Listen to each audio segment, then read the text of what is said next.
Hey guys, I'm back with another video update, and we are one day out from Raw Nationals, and I have a very special guest. I have my coach, Andres Vargas. Hey guys. Now, Andres and I met years ago, actually the day after, 2 days after Raw Nationals in 2014. Yep. You came to a camp I put on with Mike Zordos, Ben Escrow, Ryan Doris, and I remember at the time asking me about graduate school programs. Yep. He went on, actually took my advice, went to Bill Campbell's lab at USF in Tampa, and graduated with his master's there. But a really cool experience for me was I got to be on his thesis committee. Yes. So I was invited to be on his thesis committee. And so tell us kind of what got you interested in training, and then from there, like, how did you get interested in doing an advanced degree, and what are you doing now? All right, so it kind of starts a while ago. So back in high school, I was actually an obese kid. I was 300 pounds. Came from a family, Latin family, where everything's around food and stuff like that. And a lot of fat. Yeah, and probably too much fast food growing up too. But there was a point when I turned 18 or so that I thought to myself, this isn't going to be a good thing for me. If I keep leading this lifestyle, I'm going to end up like all the other people in my family, overweight, health problems, and all that kind of stuff. And actually, I just started, from one day to the next, I said, I'm going to cut out all the junk food and I'm going to start exercising. And so at first, I lost a lot of weight. I got down from 300 down to like 170 pounds. Wow. And I thought to myself, well, I look good now, like I'm skinny, but I want to put on some muscle. I lost all that weight basically by running. And so I thought, well, I've got no muscle. So started looking into bodybuilding.com, reading articles, trying to lift some weights. I had some friends, some family friends that lifted weights. And then I came across your stuff eventually, and I thought, wow, this is awesome. Because then I thought, hey, I could eat some stuff that I like to eat and still lose weight or keep my shape. Pieces and Skittles. Something like that. So it's been kind of a long journey. I've done it all. I've done the clean eating stuff. I've done, now I'm more into flexible dieting, counting macros. But in terms of training, I really got interested in, how do we get stronger? How do we get bigger? And even more so now, as I went to USF, I really got interested in how do we get stronger, more so than how do we get bigger. That's really where I'm focused on, is strength adaptations and all that kind of stuff. So I went to USF, worked with Dr. Campbell in his lab. He's done a lot of awesome research. He's leaning more towards like female physique stuff right now, but he's done a lot of studies on powerlifting. I was lucky enough to be one of them that was able to complete a powerlifting study.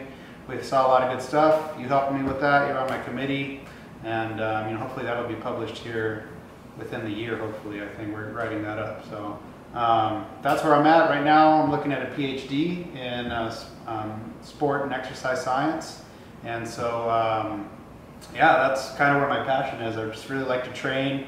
I'm not the strongest guy in the gym by any means, but I tried my best to do with what I have, and I love training other people, getting them strong. It's a pleasure to have you as a client because you're at the top of the game, and it's great to put all of my thoughts into practice. Yeah, well, I mean, one of the things for me that, like, when I was looking at getting a new coach, and like, I've worked with Mike Zordos and Ben Escrow previously, and like 100% pleased with everything I went through with them. Like, they were great. I got really strong with them, learned a ton, but I kind of wanted to get a different perspective. But I also started thinking about when do I feel like I was the sharpest as a coach and in my knowledge. And I'm always trying to keep up, but that knowledge, like, if you're not in academia, that atrophies. Just like any other muscle, if you don't use it, it atrophies. I always felt I was my sharpest right after, like right at the end of, and right when I just had finished my PhD. Because I was coaching people. I've been coaching people for a few years. I was really into the research. I knew all the research back and forward, and I was competing myself. And so I started thinking about, well, who would kind of fulfill those values of what I'd be looking for. And I just remember thinking, well, I was on his thesis committee, and here he's actually done a study on powerlifting. And then we got on the phone, had like a half-hour conversation. I really liked what you had to say.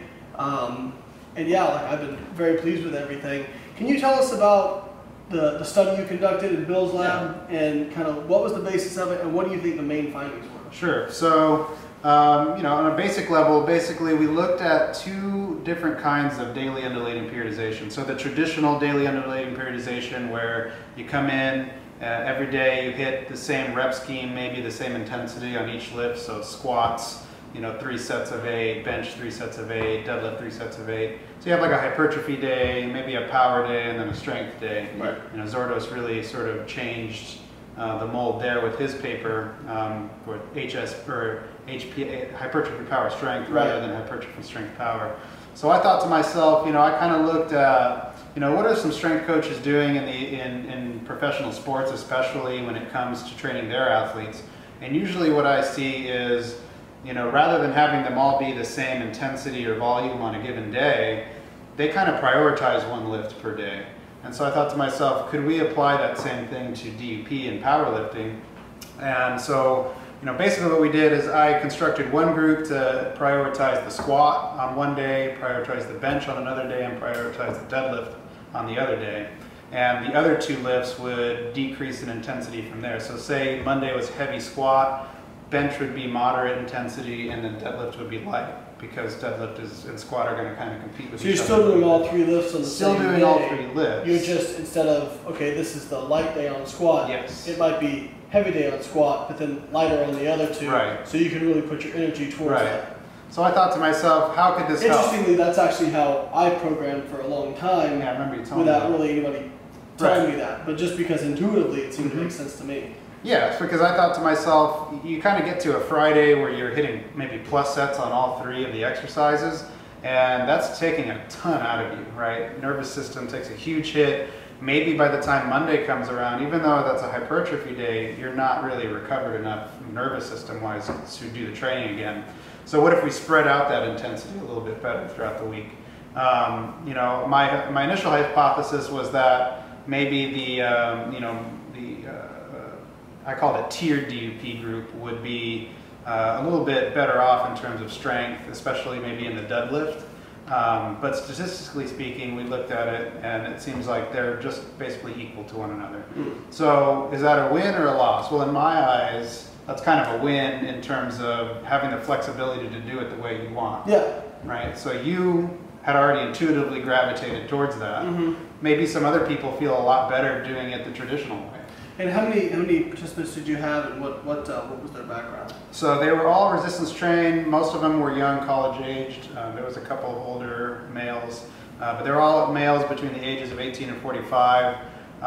We ended up, but not elite lifters. Not elite lifters. Even necessarily competitive. They had to be able to squat 1.25 times their body weight, deadlift 1.5 times their body weight, and bench press their body weight.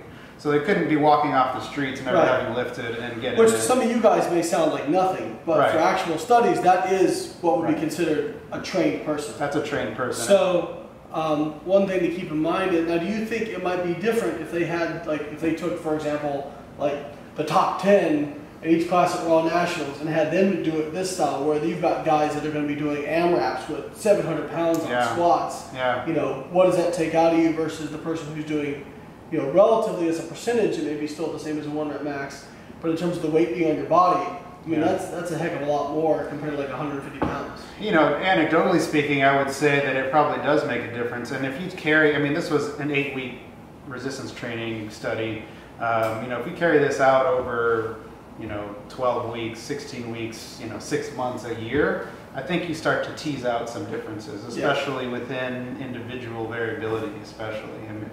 I think a lot of it comes down to the person. So if the person thinks to themselves, wow, that's a really cool way to train, you know, mentally they're going to get more out of it. Versus 100%. If they look at it and say, oh, that's stupid, I want to have a balls to the wall day where I just squat everything and deadlift everything, they're going to get more out of that style of training.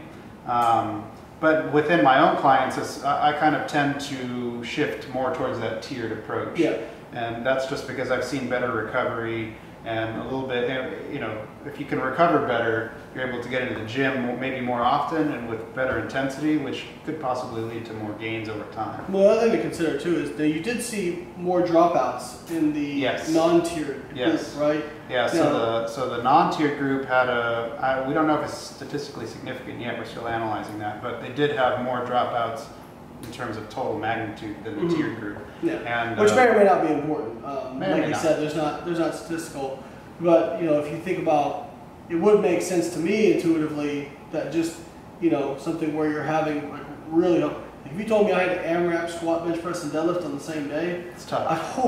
Like my stress level is going to go pretty high. Just knowing that, like for me to do a deadlift single heavy after a heavy squat single, that's okay. Right. But I even think an AMRAP for reps is actually harder on me than just a heavy 1 rep max single. Well, definitely, especially if you're talking about these guys, I would say are like intermediate lifters, the ones that we had in our study. They're not elite by any means, but they're not. They've probably been lifting for 1 to 2 years.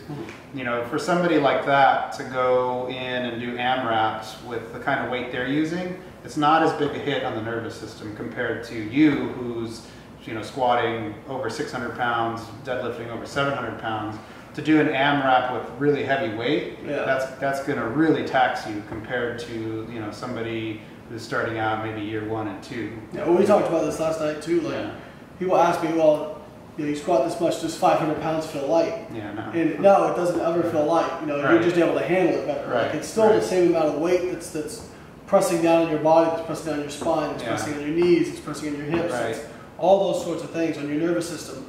So even though you can handle it, it still is, like you said, you're going to the well so many times. You can only go there so many times. So if you look at like elite athletes, elite sprinters, or anything like that, they don't touch those intensities very often. They touch it as needed when they're peaking for a race or a competition. Other than that, it's all sub-maximal kind of training for the most part, and building that foundation to be able to redline themselves when needed. Exactly. And I think there's a lot to be made of I kind of talked with Brian Dorse about this, and we talked about it last night, is that, I think that frequency and volume is much more important when you're kind of like in that initial building phase of building your strength, because the skill becomes so important, But once you have that skill, once you're a very skilled squatter or deadlifter or whatever, I think the volume probably doesn't have the same effect as previous because you already have that skill. Right. And now, like, does doing sets of 10, yes, it is doing something for you, but is it really worthwhile compared to what you might cause in terms of injury or overuse issues? This is why it's so important to understand, guys, that studies are really important. Like, me and Andres have been the first people to tell you, studies are super important. Yes. But you're only going to get so much from studies because you can't control every variable. Right. And you're not going to. People say, why didn't they do a 2-year study in elite bodybuilders who were doing this? Yeah, the logistics of that is impossible. It's impossible. Yeah, you'd have to to have people for that long, you have to pay them. Right. And elite lifters are not going to want somebody else other than whoever their own coach is to do their programming. Right. They're not going to want to do some kind of, because it has to be pretty vanilla to be standardized. Like, exactly. You can't start, unless you want to test like bands and chains or something specifically, you can't start throwing, let's throw this in here this day and then let's do some reverse band squats this day. It throws in too many variables into the mix, right? So the programming, I would think, like the tiered DUP versus traditional, was pretty vanilla. Right? Yeah. I mean, you can't get into like each person, if I were coaching each one of those guys individually, the training would have been different for all of them. I would have had different accessory movements. I would have had different rep schemes, different amounts of sets for each person, maybe some tempo stuff like I've done with you. But when it comes to getting something approved by the IRB and getting things to be standardized and being able to control for confounding variables like that, we have to make it standard across the board, and so that limits the practical application of research a little bit. And that's why it's important to understand when you're looking at research, a lot of times research is just like baby steps, right? Like we're trying to identify this one little thing, and then once we have that, we'll identify the next little thing. Yes. And then the next little thing. And then hopefully over time, we're going to answer a lot of these questions. But the idea that you're going to have one study, and even when a study comes out, people would, somebody would want to look at your study and see, tiered DUP doesn't work. Right. Well, first off, it did work. It worked just as well as traditional DUP. Sure. So what the research really says is do what you want. Yes. But it was only an 8-week study. Mm-hmm. If you extend that, if you change the group of people that were in it, if they're more elite, we're having like all this is speculation. We're just speculating on what we know as coaches, athletes, because you competed as well. Yep. So it's that's why science is a big blunt instrument.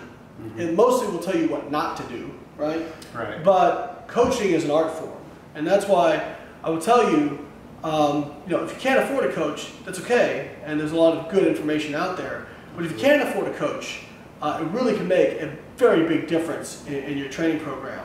And so, like for example, where can people find more information about you?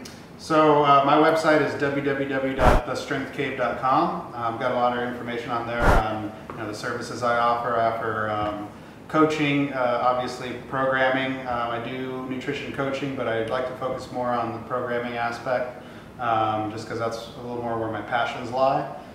So you can check out my website there. My Instagram at acvargas_TSC.